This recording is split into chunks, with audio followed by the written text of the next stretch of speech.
There's a page in the official lore book for Tears of the Kingdom Masterworks that explores a mystery never openly addressed in-game: the curious absence of Sonia's name in modern-day Hyrule. Today, there are no ruins, temples, or ancient records bearing the name of the kingdom's very first queen. In fact, Masterworks suggests that perhaps there was a time when the Forgotten Temple itself carried Sonia's name, a peculiar possibility given its undeniable resemblance to the Temple of Hylia from Skyward Sword. We know that when Ganondorf steals the secret stone from Sonia, he erupts into immense, unrestrained delight. However, according to the designer's note on page 349, he was originally only intended to react with a subtle, sly grin, but the designer felt this didn't do the Gerudo King anywhere near enough justice, so they continued to push his expression further and further, leading to the ecstatic,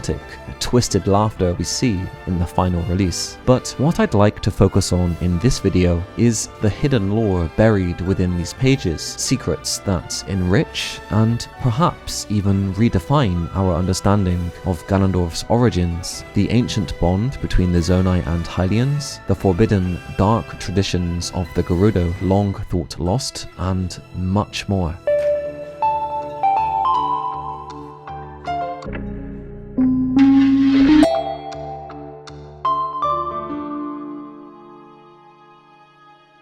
If you visit Castletown during the day in Ocarina of Time, you'll find a gentleman who tells you a rumor that Hylians have big ears in order to hear the voices of the gods. And page 453 of Masterworks actually addresses and elaborates on this very legend. It confirms that yes, the idea that Hylians have large ears to hear the voice of the gods is a recognized belief in Hyrule, but then it takes things a step further, suggesting that this legend might not have originated with the Hylians at all, and may have in fact started with the Zonai. The book describes the Zonai as divine envoys that were chosen by the goddess Hylia herself to protect the secret stones. They too were known for their long ears, and may in fact be the original source of the legend.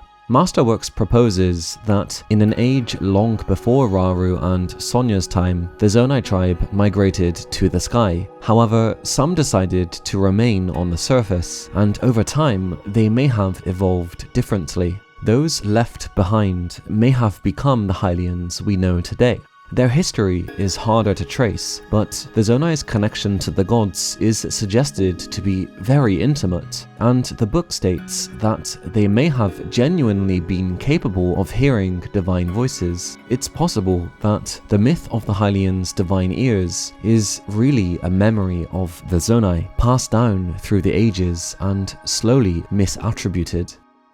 We know from Rauru himself in Tears of the Kingdom that the Zonai possessed powerful magical abilities, techniques like Ultra Hand, which lets objects move or float regardless of weight, or Fuse, which allows items to combine with weapons and take on new properties. These weren't just tools of convenience either, they were expressions of what the book calls Zonai magic.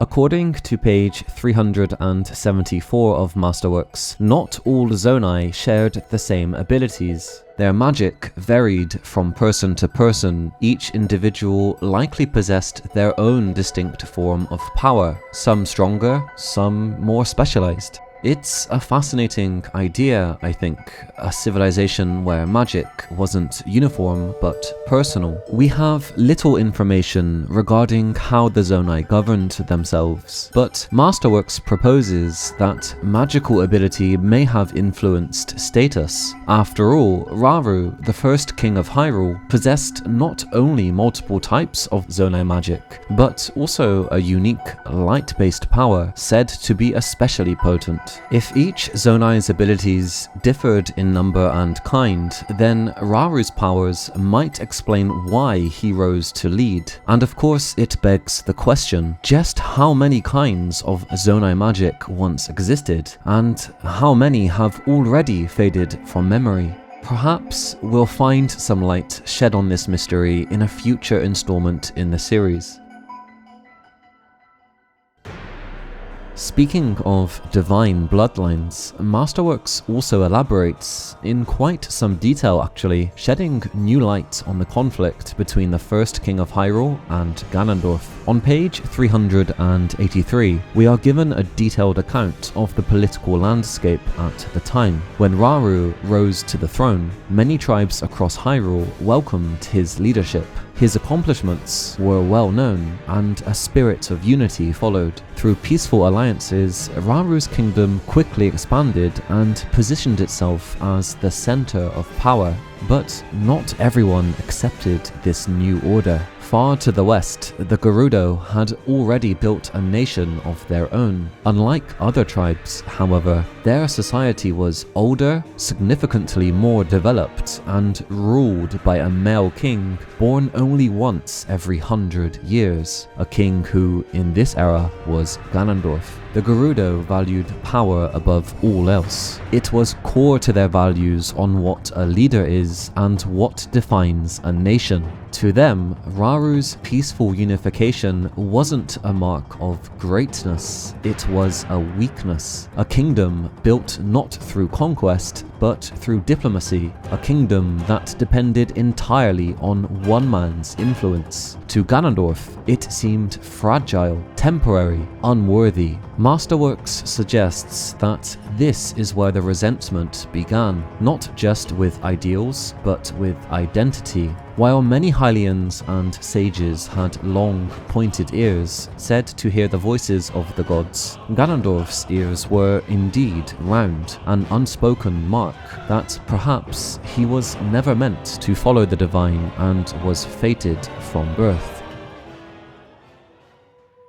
Among the Gerudo, there exists an old legend, one that speaks of the 7 heroines who once saved their lands, and the mysterious 8th hero, whose story remains shrouded in secrecy. In Masterworks, a fascinating thread emerges, one that may hint at a unique connection between this forgotten hero and both the Gerudo and Hyrulean bloodlines. It even raises the possibility that the ancient hero who sealed the calamity 10,000 years ago may have ties to both. In Tears of the Kingdom, Link receives a powerful reward for completing all the Shrines of Light, an item, or perhaps more accurately, a transformation, which is known in the English localization as the Ancient Hero's Aspect, and in the original Japanese, the soul of the ancient hero. What's truly strange though is how the hero looks. This figure, whose soul Link now bears, doesn't quite resemble a Hylian, nor do they clearly match the Gerudo, the Zonai, or really any other known race. They're something else, and that is what makes them so fascinating.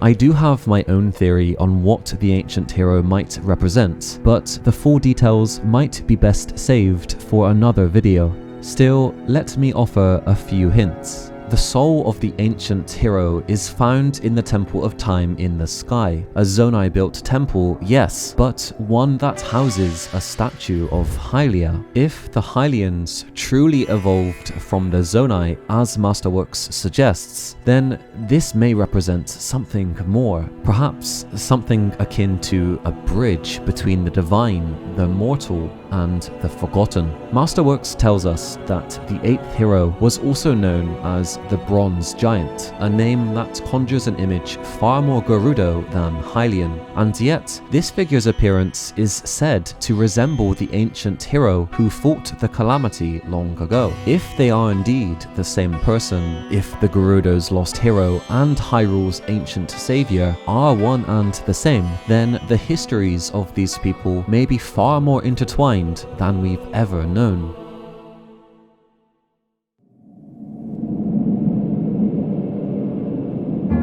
Since Ganondorf became the Demon King, he commands a unique and horrifying power known as Gloom. But what about before all of that? Before the Secret Stone ever came into his possession? Specifically, how was he able to create a false Princess Zelda, not a mere illusion, but a fully functioning imposter capable of walking the halls of Hyrule Castle, manipulating pivotal events, and deceiving everyone, including the sages of the present day? Masterworks suggests something immensely unsettling.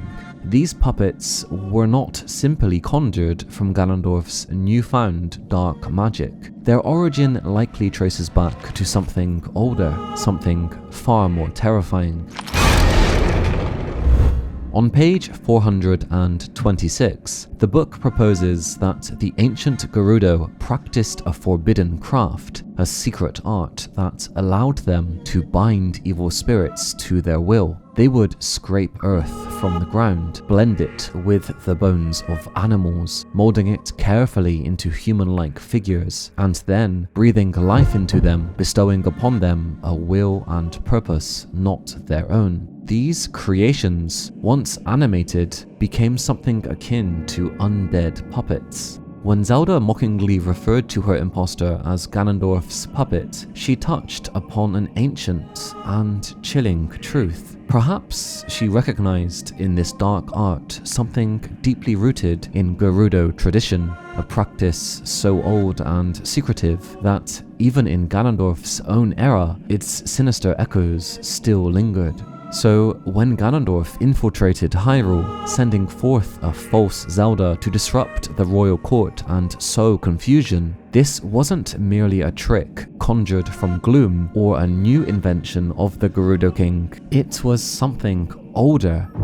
A forgotten art from his ancestors, revived for a new dark purpose, reframing Ganondorf even as the Demon King, not solely as a Gloom wielder, but also a manipulator of cursed ancient Gerudo crafts. And this raises some haunting questions. What other terrifying traditions or forbidden arts did the ancient Gerudo practice? And even more curiously, for what reason? After all, as Masterworks reminds us, the Gerudo were not just another tribe, they were an advanced civilization, a nation much more ancient and much more developed than any of its neighbors.